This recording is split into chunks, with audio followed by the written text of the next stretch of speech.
देखिए हाँ, अब शुरू करते हैं हम 12th के आर्टिकल्स को। तो 12th के आर्टिकल्स में सबसे पहले यहाँ पे ना एक कंपनी है स्विस की, स्विस एयर टेक्नोलॉजी, ठीक है, उन्होंने अपनी air quality, world air quality report release करी है, जिसमें इन्होंने बताया 20 मोस्ट पोल्यूटेड सिटी हैं पूरे वर्ल्ड में, जिसमें से 13 तो सिर्फ और सिर्फ इंडिया से बिलोंग करते हैं, ठीक है। और इंडिया 5th नंबर पे है ओवरऑल कंट्रीज़ के फॉर्म में, मोस्ट पोल्यूटेड कंट्री में। पहला है चाड, फिर बांग्लादेश, पाकिस्तान, उसके बाद जो है डेमोक्रेटिक रिपब्लिक ऑफ इंडिया आता है, ठीक है। और इंडिया में भी अर्बन, सेमी अर्बन जो है सबसे ज़्यादा पोल्यूटेड है। और इंडिया के अंडर में सबसे बड़ा बायरनियन असम में एक रीजन है, और मुल्लानपुर पंजाब में, जहाँ सबसे ज़्यादा पोल्यूटेंट देखे गए हैं PM 2.5 पार्टिकल्स, ठीक है। 2.5 सबसे ज़्यादा और सबसे ज़्यादा डेंजरस, जो कि आपके सीधे लंग्स को इफेक्ट करता है, ठीक है। तो यहाँ पे ऑल दो राइटर यहाँ पे कुछ इश्यूज बता, ये एक चीज़ है, सेम आर्टिकल आपके एक्सप्लेन में भी है, रुको मैं कंबाइन करके बताती हूँ आपको।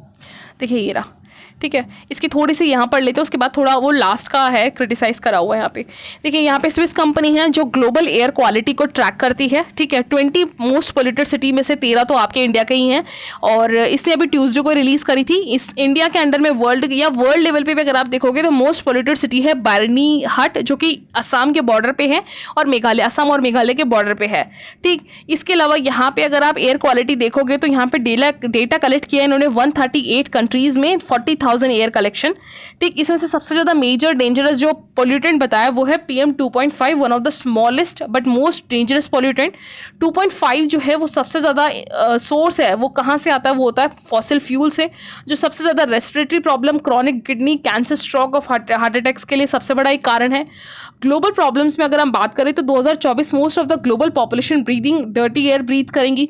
12 कंट्रीज रीजन्स ऐसे हैं जो 2.5 जो पर्टिकुलेट मैटर्स हैं, ठीक है, उससे 2.5 के पर्टिकुलर मैटर्स जो WHO ने बोला कि इतने रेंज से नहीं होना चाहिए, यानी 5 म्यू से म्यू से कम होना चाहिए आपका पर्टिकुलर 2.5। तो उसमें से 12 कंट्रीज़ हैं जो WHO के गाइडलाइंस को मीट करती हैं, वो है लैटिन अमेरिका, कैरिबियन, ओशियनिक, जितने भी रीजन्स हैं।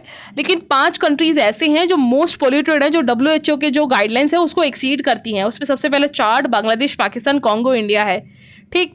इसके अलावा यहाँ पे और भी रीज़न है, और इंडिया की बात करें तो 20 सिटीज़ में से मेनली जिन के सिटीज़ हैं वो हैं चाड के, इंडिया के हैं, कजाकिस्तान, चाड, पाकिस्तान, चाइना के हैं, ठीक। अब इंडिया की अगर हम बात करें तो मेनली 10 पोल्यूटेड सिटीज़ हैं यहाँ पे, ठीक। इसके अलावा यहाँ पे जो बायरनिया था, असम वाला रीजन में बताया था सबसे ज़्यादा, इसमें सोचिए 5 म्यू ग्राम जो है बताया गया था कि इतना ही PM 2.5 होना चाहिए, लेकिन इंडिया में 128 है, कितना ज़्यादा है। उसके बाद 91 दिल्ली में है जो मोस्ट है, और नॉर्दर्न स्टेट्स जो हैं पोल्यूटेंट्स बढ़ता हुआ दिख रहा है सबसे ज़्यादा। और अभी कुछ टाइम से दिल्ली, पंजाब, चंडीगढ़, हरियाणा, हिमाचल में 2.5 सबसे ज़्यादा पोल्यूटेंट देखा गया है। और इसका बहुत बड़ा रीज़न जो है व्हीकल एमिशन है, इंडस्ट्रियल डिस्चार्ज है, कंस्ट्रक्शन है, डस्ट है, ठीक है। तो ये डेटा अब आते हैं पहले वाले वीडियो पे, आर्टिकल पे। देखिए अब इसमें क्या बताया है, देखिए कि ऐसा लग रहा है कि भाई इतना जब करा है तो क्या गवर्नमेंट को पता नहीं चल रहा। तो यहाँ पे एक ना राइटर बता रहे हैं कि ये जो पोल्यूटेंट है ना, धीरे धीरे टायर 2 सिटीज़ में, पहले होता था मेट्रोपॉलिटन सिटीज़ में, अर्बनाइजेशन पॉपुलेशन वाले सिटीज़ में सबसे ज़्यादा है, लेकिन ये टायर 2 टायर 3 सिटीज़ में भी हो रहा है, यानी जो छोटे अर्बन, सब अर्बन, तालुक, तहसील होते हैं ना, वो वाले एरिया में भी देखने को मिल रहे हैं ये, ठीक है। तो यहाँ पे अकॉर्डिंग टू 2023 के स्टडी के according centre for science and environment ने बताया था ओवरऑल पूरे इंडिया में जितने भी टाउन्स हैं 4000 के आसपास, उसमें शायद 12% टाउन्स हैं जिसके पास एयर क्वालिटी मॉनिटरिंग है। और दिल्ली में 62 ऑर्गेनाइजेशंस ने 62%, काफ़ी सारे दिल्ली बेस्ड ऑर्गेनाइजेशन ने बताया है कि 62% कंट्रीज पॉपुलेशन जो है वो रियल टाइम मॉनिटरिंग नेटवर्क से बाहर है, यानी पता ही नहीं है कि हमारे सिटीज़ में जो एयर है वो कितना पोल्यूटेंट है, ठीक है। वो मॉनिटरिंग ही नहीं होती तो फिर उन्हें कैसे पता चलेगा रीज़न का, और कैसे पता चलेगा वो मिटिगेशंस का, ठीक। तो यहाँ पे बहुत बड़े लेवल पे, चाहे स्टेट हो, बड़े सिटीज़ हो, उनके खुद के ओन डिवाइसेस नहीं हैं, तो इसकी वजह से क्या होता है कि हेल्थ रिस्क काफ़ी बढ़ रहा है। ऑल्दो यहाँ पे एयर क्वालिटी रिपोर्ट ने बताया कि यहाँ पे पोल्यूशन की वजह से डेवलप्ड नेशंस भी इम्पैक्ट हो रहे हैं इससे। तो जैसे इन्होंने बोला है कि डेवलपिंग नेशंस में अगर आप बात करोगे तो इंडिया, बांग्लादेश, पाकिस्तान, जो कि इंडिया के ही आसपास हैं ये इर्द गिर्द, तो इसके साथ साथ जो डेवलप्ड नेशंस हैं वो भी इम्पैक्ट हो रहे हैं। और कई बार ये भी बताया गया था कि कहीं ना कहीं कुछ नेशंस के द्वारा यहाँ पे इस चीज़ को कंट्रोल करने के लिए, स्पेशली साउथ एशियन नेबर्स ने यहाँ पे इसको कंट्रोल करने के लिए यहाँ पे कुछ इन्होंने एडवाइस दिया कि ऐसा कुछ बैरियर का काम करें, एयर शेड्स लगाएं, जिसकी वजह से इन अंडर डेवलपिंग नेशंस के जो पोल्यूटेंट है वो डेवलप्ड नेशंस में ना जाएं। तो ये तो पॉसिबल ही नहीं है ना। आप सोचो कि हम जैसे ये कोई बांग्लादेश है या बांग्लादेश है और इंडिया के अंडर में बांग्लादेश आता है और इंडिया सोचे कि बांग्लादेश के चारों तरफ में ऐसा कुछ लगा दूं जिसकी वजह से इसका पोल्यूटेंट इंडिया में ना आए, तो ये कोई तरीका नहीं है ना। तो ये है, तो ये एक आर्टिकल था इससे। इसके अलावा एक आर्टिकल आते हैं इस पर, एक आर्टिकल जो है कश्मीर पे है, ये बड़ा इंपॉर्टेंट आर्टिकल है, कश्मीर की वैली के डेवलपमेंट पे है। देखिए राइटर यहाँ बता रहे हैं कि कश्मीर वापस से न्यूज़ में है, लेकिन इस बार अच्छी न्यूज़ के लिए है। प्राइम मिनिस्टर नरेंद्र मोदी ने 13 तारीख को इनॉग्रेट किया था सोनमार्ग टनल, जिसको हम जेड टनल भी कहते हैं। इस पर भी आर्टिकल काफ़ी आया था, ठीक है। तो यहाँ पे 25 जनवरी को भी जो है श्रीनगर को फुली जो है वेलकम दिया गया, किसके लिए, first train connecting Kashmir valley को, ठीक। इसके अलावा यहाँ पे वन ऑफ द मेजर, सबसे बड़ा जो एक बहुत ब्रेक थ्रू था यहाँ पे कि इन इनॉग्रेशंस के बाद ही पहली बार प्राइवेट कंपनी ने ये अनाउंस किया कश्मीर के लिए कि हम यहाँ पे लार्जेस्ट सीमेंट कंपनी इस्टेब्लिश करेंगे। ये पहला ऐसा इन्वेस्टमेंट था जो प्राइवेट कंपनी कश्मीर में कर रही है, ठीक है। तो यहाँ पे राइटर बता रहे हैं कि ये सुनने में तो कितना ईजी लग रहा है ना यहाँ पे, लेकिन फिजिकल और इकोनॉमिकल इंटीग्रेशन बहुत ज़्यादा ज़रूरी है। और स्पेशली जो 2019 के एक बहुत बड़े स्टेप्स जो उठाया गया था उसकी वजह से ये दिख रहा है। लेकिन यहाँ पे रेल और रोड इन्वेस्टमेंट के साथ साथ हमें हाइड्रो पावर कैपेसिटी को भी बढ़ाने की ज़रूरत है, क्योंकि इलेक्ट्रिसिटी तो मेन है ना। आपकी इंडस्ट्री हो, घर हो, कोई भी फैक्ट्री हो, प्रोसेसिंग फूड, किसी भी काम में इलेक्ट्रिसिटी सबसे मेजर रोल रखता है। तो यहाँ पे राइटर ना शेक्सपियर की एक आइडिया वो बता रहे, कोट कर रहे हैं कि ये वैसा ही है कि जो एक टाइड आता है वो एक फ्लड में भी बदल सकता है, लेकिन उसको एज अ अपॉर्चुनिटी भी देख सकते हो, क्योंकि एक टाइड आने से आप उस टाइड की जो उसकी वजह से जो वेव्स उठती हैं उससे इलेक्ट्रिसिटी बना सकते हो। इवन टाइड के आने के बाद जो लैंड मिलता है उससे आप काफ़ी चीज़ें जो है अपनी फर्टाइल लैंड, जो भी चीज़ें होती हैं वो जो पोल्यूशन होता है उसको वापस सही कर देती है। तो इस तरीके से अपॉर्चुनिटी है आपके पास कि आप किस तरीके से जो आए हुए अपॉर्चुनिटी को इंटीग्रेट करके अपने इकोनॉमिक ट्रांसफॉर्मेशंस करते हो। तो यहाँ पे 3 की एरिया बताए गए हैं जहाँ ट्रांसफॉर्मेशन सबसे ज़्यादा ज़रूरी हैं। तो सबसे पहला क्लियरली टूरिज्म पे फोकस किया, और टूरिज्म के लिए सबसे मेन चीज़ क्या चाहिए, ट्रांसपोर्टेशंस। तो यहाँ पे रेल हो, रोड हो, यहाँ पे जैसे गुल, संगदान, खारी, कुछ ऐसे एरिया हैं जो टूरिज्म के लिए बहुत अच्छे हैं, लेकिन वहाँ पे एक्सेसिबिलिटी कम है, पहुँच बहुत कम है। और चेनाब और सांगदालान जो एरिया है पूरा टूरिज्म का बेस्ट एरिया माना जाता है। इसके अलावा बानी, दूदू, बस्तानगढ़, गुरेज, बांगूज ये मोर और एक्सेसिबल हो रहे हैं due to the reason of road network. Gulmarg, Pahalgam तो ऑलरेडी पहले से ही लोगों का फेवरेट रहा है फुट हिल्स में, ठीक। तो यहाँ पे इसके अलावा जम्मू एंड कश्मीर में यहाँ पे टूरिज्म की स्ट्रैटेजी पे फोकस करना ज़्यादा से ज़्यादा ये फ़ायदेमंद होगा। यहाँ पे इसके लिए अब आपको टूरिज्म के लिए इंफ्रास्ट्रक्चर जैसे कि होटल रूम्स, अर्बन सर्विसेज जैसे कि सैनिटेशन है, सीवेज ट्रीटमेंट है, रोड नेटवर्क्स है, पब्लिक ट्रांसपोर्टेशंस है, इन सबको भी बढ़ाना होगा, क्योंकि ये सारा एक टू एक चेन सप्लाई चलेगा। टूरिज्म में तो लोग आएंगे तो उनके लिए रुकने के लिए खाना पीना सब कुछ आपको मेंटेन बनाना होगा। तो यहाँ पे एक रीथिंक कन्वर्जेंस है कि जिस तरीके से जैसे आपके स्पोर्ट्स, फैशन, क्राउड्स, वेलिंगनेस, इन सब चीज़ों को भी फोकस करने की ज़रूरत है। Wedding, golf circuits, health care, handicrafts, high value tourism के साथ साथ इनको भी ब्लेंड करने की ज़रूरत है, तभी तो आपका पूरा सेक्टर ओवरऑल डेवलप्ड होगा ना। तो यहाँ पे craft tourism not only absorb the increase tourist arrival but also promote unique luxury experience by the leveraging Jammu and Kashmir natural strength, stunning locals and pristine landscape. क्योंकि आपको पता है, देखिए यहाँ पे बहुत सारे पश्तून जो ऊन होती है वो जम्मू कश्मीर में बनती हैं। इसके अलावा यहाँ के जो कारपेट्स होते हैं वो तो लाखों में बहुत फेमस हैं, बहुत बड़े बड़े डेवलप्ड नेशन से यहाँ से एक्सपोर्ट होता है नेशंस को। तो ये सारी चीज़ें यहाँ पे जो है एक डेवलपमेंट की तरफ इशारा करती है, हमें काम करने की ज़रूरत है। इसके अलावा सेकंड लैंड अगर लो हैंगिंग फ्रूट्स है तो वो है हॉर्टिकल्चर्स। कश्मीर जो है मेनली आपके एप्पल्स के लिए बहुत फेमस है। तो यहाँ पे ऑल्दो इसका प्रोडक्शंस इटली और न्यूजीलैंड जितना ह्यूज नहीं है कि ये ग्लोबल के प्रोडक्शंस को इम्पैक्ट कर सके। तो यहाँ पे इसको ऑर्चर्डिंग करने की बात करी गई है, इसको प्रमोट करने की। इसके अलावा यहाँ पे इंफ्रास्ट्रक्चर, पोस्ट हार्वेस्ट जो कोल्ड चेन इंफ्रास्ट्रक्चर है उस पर इन्वेस्ट करना होगा, ताकि आप इसको स्टोर कर सको को अगर सप्लाई और डिमांड में कुछ फ्लक्चुएशंस हो तो मार्केट में। इसके अलावा अगर आप सैफरॉन, वॉलनट, एक्जॉटिक बेरीज में भी अगर आप करोगे हॉर्टिकल्चर्स में, तो यहाँ पे जो है 1000 करोड़ के आसपास मैनफोल्ड जो है आप यहाँ पे सीज कर सकते हो। इसके अलावा जम्मू कश्मीर में यहाँ पे देखिए ऑल्दो प्रॉमिस किया गया है गवर्नमेंट के द्वारा कि इसकी ग्रोथ रेट 9.5 तक पहुँचानी है, तो इसके लिए यहाँ पे इन्वेस्टमेंट जो है बहुत ज़्यादा इसकी नीड है। 2021 में new industrial development schemes for Jammu and Kashmir provide the possibility of strongly supplementing with private investment lead growth. जैसे अब यहाँ पे अभी रिसेंटली बताया cement deal underlines magnetic role बड़ा है।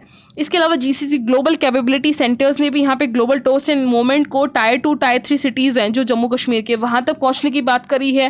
ठीक है, तो इस तरीके से धीरे धीरे जो इन्वेस्टमेंट है वो कंपटीशन सेक्टर्स की तरफ बढ़ रहा है, जिससे लोकल लोगों को भी यहाँ पे इन्वेस्टमेंट मिलेगा, रोजगार मिलेगी। तो ये सारी फैसिलिटीज़ जो है पर्टिकुलरली अवेलेबल होगी land provisions, infrastructures, access capital, skills development initiatives के साथ। तो यहाँ पे जम्मू कश्मीर को ओवरऑल गवर्नेंस जो सेंट्रल गवर्नमेंट के अंडर में है उन्हें एक वर्चुअल साइकिल्स में डेवलप करना होगा, पब्लिक इन्वेस्टमेंट में, इंफ्रास्ट्रक्चर्स में, commitment central support, increasing private investors, इन सबको करने पर ही आपकी जो ग्रोथ है कश्मीर की वो 7-9% तक मिलेगी जो आपका टारगेट है। ठीक है, तो ये काफ़ी अच्छा आर्टिकल था। इसके अलावा नेक्स्ट आर्टिकल देखिए, आज आपको पता होगा कल की न्यूज़ है ये कि पाकिस्तान में जाफ़र एक्सप्रेस है जो यहाँ पे ग्वातर से, आई थिंक ग्वातर से पेशावर जा रही थी। तो यहाँ पे इस रीजन्स में कुनरी के आसपास, गादलार के आसपास यहाँ पे जो BLA बलूचिस्तान लिबरेशन आर्मी ने सीज़ कर लिया, हाईजैक कर लिया है। ये एक ऑर्गेनाइजेशन है जो BLA है, बलूचिस्तान लिबरेशन आर्मी, जो 2000 में आसपास बनी थी, लेकिन 2019 में भी रिसेंटली कुछ साल पहले UN ने इसको ग्लोबल टेररिस्ट ऑर्गेनाइजेशन घोषित कर दिया था। ठीक है, तो उन्होंने हाईजैक किया है, तो ये न्यूज़ में है। तो यहाँ पे बलूचिस्तान जो एरिया है वो पूरे पाकिस्तान का सबसे लार्जेस्ट प्रोविंस है, क्योंकि पाकिस्तान काफ़ी सारे प्रोविंस में बटा हुआ है। ठीक है, तो बलूचिस्तान की मैपिंग एक बार देख लीजिएगा। इसके अलावा एक आर्टिकल यहाँ पे ना क्या बोलते हैं, फिलीपींस के एक फॉर्मर प्रेसिडेंट है मिस्टर रोड्रो ड्यूट्रे, इनको ICC ने, इंटरनेशनल क्रिमिनल कोर्ट ने अरेस्ट किया है on the case of war and drugs पे। तो इन पे क्या केस है एक्चुअली, अभी ना बेसिक इन्फॉर्मेशन मैं ICC के बारे में बता देती हूँ। 125 कंट्रीज़ में ये मेंबर हैं, 125 है यहाँ पे ये मेनली 4 क्राइम्स पे काम करता है। क्राइम्स अगेंस्ट ह्यूमैनिटी, जीनोसाइड पे, क्राइम ऑफ एग्रेशन और वार क्राइम्स पे। तो ये मिस्टर जो ड्यूट्रेट है, ये इनका नाम बहुत बड़ा फेमस था। पहले ये 22 साल तक इन्होंने क्या किया, मेयर थे दावो में, मेडिसिन डिपार्टमेंट में। ठीक है, तो ये इलेक्शंस लड़े, लेकिन लास्ट इलेक्शंस में इन्होंने क्या किया, लोगों के साथ थोड़ी बदतमीज़ी करी और ड्रग डीलर्स के बारे में काफ़ी बुरा बोला। और यहाँ पे देखा गया है कि जब ये सत्ता में थे ना, रूलिंग में थे, तो वहाँ पे पुलिस ने बहुत सारे लोगों को, नियरली 6000 सस्पेक्ट्स को मारा है बिना किसी रिपोर्ट्स के, बिना किसी वारंट के। तो जीनोसाइड का इन पे जो है, वॉर ऑन ड्रग्स पे इन पे जो, क्योंकि उन्होंने क्या किया एक्चुअली, जो भी ड्रग लेते थे ना उनको पकड़ के सीधा मतलब हरास किया है बिना किसी एविडेंस के और वारंट के। और यहाँ पे जब ये रूलिंग में थे ना, तो पुलिस के पास ये पावर था कि ये किसी भी इंसान को बिना किसी वारंट और बिना किसी एविडेंस के सीधा पकड़ सकते हैं। अगर उन्हें लग रहा है, डाउट है, उन पे शक है, तो उस पर चार्ज लगा सकते हैं। ठीक है, तो इस वजह से यहाँ पे केसेस लगाए हुए हैं इन पे। ऑल्दो इन्होंने मना किया है इन सब चीज़ों पे, इन्होंने बोला कि साजिश है, खैर बाकी चलेगा केस। इसके अलावा शुगर, वीट, फूड इन्फ्लेशन के ऊपर यहाँ पे राइटर बता रहे हैं कि देखिए पूरा डेटा से भरा हुआ है, लेकिन इंपॉर्टेंट चीज़ मैं आपको बताती हूँ, क्योंकि एक तो ये राबी क्रॉप है आपकी, वीट और शुगर जो है। ठीक है, अभी क्या है, पिछले 1 साल से वीट का जो प्रोडक्शन है ना वो हो तो रहा है, लेकिन पिछले साल एक तो सीजनल अच्छा नहीं था, सीज़न यानी रेनफॉल अच्छा नहीं था, टेम्परेचर इतना अच्छा नहीं था। ठीक है, ओवर एक्सट्रीम हीट वेव्स थी, रेनफॉल ना होने की वजह से जो है जितनी भी इसको चाहिए होती है विंटर के टाइम पे वो मिली नहीं। तो क्या होता है, इसका प्रोडक्शन एक तो लो हो गया। दूसरा रीज़न ये था कि गवर्नमेंट के द्वारा इलेक्शन से पहले, लोकसभा के जनरल इलेक्शन से पहले एक स्कीम थी जो यहाँ पर बताया गया है, भारत आटा स्कीम। ठीक है, तो इसके तहत ना कम से कम आप ले लो 6 लाख टन जो है गवर्नमेंट ने फ्री मुफ्त में बांटा है। ठीक है, लोकसभा इलेक्शन से पहले। तो जिसकी वजह से क्या हो रहा है कि ओवरऑल जो स्टॉक है ना वो काफ़ी कम हो गया है हमारा। जैसे आप अगर 23 में देखोगे तो हमारे पास जो ग्रीन कलर का दिखा रहा है वो प्रोक्यूरमेंट है कि किसान से गवर्नमेंट ने कितना प्रोक्यूर किया, लेकिन स्टॉक जो है 83 मिलियन टन ही है। लेकिन वहीं 24 में देखोगे तो ये और है, 266 मिलियन टन जो है, लाख टन जो है आप प्रोक्यूर कर रहे हो, लेकिन 75 ही आपके पास स्टॉक है, बचा वो आपने सारा बांट दिया। ठीक, इसके अलावा यहाँ पे 187, अगर आप 22, 21, 20 इससे पहले देखोगे तो देखिए जितना स्टॉक है कम से कम उसका आधा आधा तो रख ही रहे हैं, कि अगर 300 मिलियन टन है तो कम से कम 150 के आसपास वो रख रहे हैं स्टॉक में। लेकिन यहाँ आते आते अब आप सोचो 75 पे पहुंच गया, पिछले 10 साल के अंदर में सबसे लोएस्ट स्टॉक है गवर्नमेंट के पास वीट का।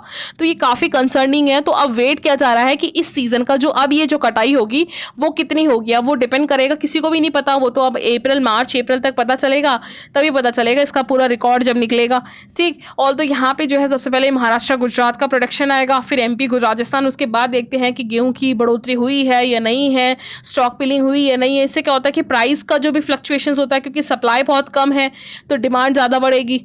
ठीक है, तो एक ये इशू है। इसके अलावा शुगर का बताया जा रहा है यहाँ पे कि काफ़ी ज़्यादा कंजम्पशंस होने की वजह से, सीजनल रेनफॉल की वजह से यहाँ पे प्रोडक्शंस काफ़ी लो है।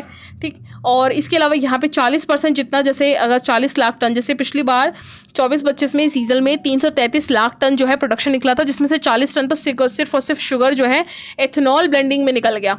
ठीक है, और यहाँ पे कंजम्पशंस भी काफ़ी ज़्यादा है इंडिया में, तो प्रोडक्शन एक्सपोर्ट की तो छोड़ ही दीजिए। ठीक है, तो लेकिन ये कम होता हुआ दिख रहा है। ऑल्दो यहाँ पे एक रीज़न ये भी है कि अब इसका सीधा जो प्रोडक्शन है वो आपका वापस दिवाली और दशहरा के बाद ही होगा, तो तब तक आपको इस शुगर को चलाना भी है, तो कहीं ना कहीं ये सप्लाई चेन में भी मिसमैच हो सकता है। ठीक है, बाकी तो जैसा ऐसा है नहीं, बाकी बेसिक इस पे पढ़ लीजिएगा। शुगर और वीट का जो एनसीईआरटीज़ में है काफ़ी क्वेश्चंस पूछे गए इन दोनों क्रॉप्स, इसके टेम्परेचर क्या है, कौन से स्टेट्स जो हैं सबसे ज़्यादा प्रोमिनेंट हैं। ठीक, तो ये ओवरऑल आर्टिकल था। Thank you.